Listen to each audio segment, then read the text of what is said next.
Thank you for choosing us tonight at 6 o'clock. I'm Brian McElhatton. We begin with an ABC 21 follow-up now after that deadly Christmas Eve stabbing at a Fort Wayne motel rather, as police arrest their prime suspect. New question service about the victims. Jeff Newmeyer reports.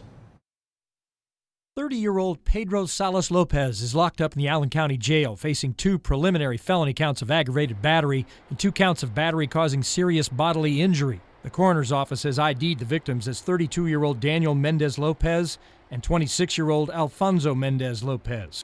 We got good people along with that out here. Tenant Kendra Lawrence said she awoke that night to find police and paramedics dealing with a violent scene. In an upstairs room, a fight erupted and 2 men who were attacked with a knife died. This photo from a surveillance camera showing a man on the balcony covered in blood was published by local media, generating tips that led police to Lopez, who was found at the rescue mission downtown on Christmas Day.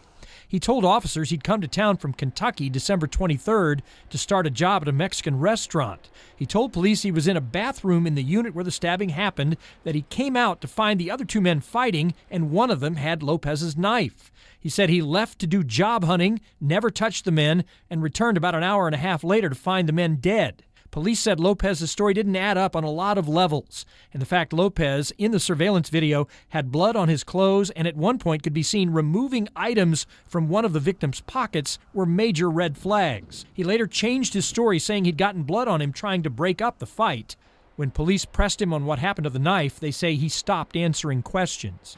This incident happened Christmas Eve at a time when a lot of these folks were preparing for or having Christmas gatherings. Of course, it was very unsettling. This woman was shaken by the crime. The fact the suspect is now in custody. Very relieved, very. Because, I mean, just the fact that he walked away from here and got away that quickly, you know, what does that say?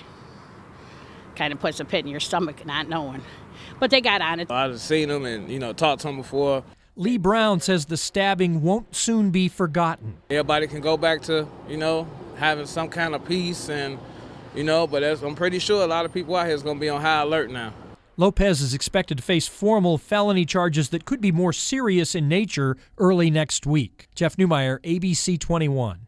The cause of death for both of those victims, stab wounds to the chest. It's not clear if they were related to each other and whether they were also related in some way to that suspect, Pedro Lopez.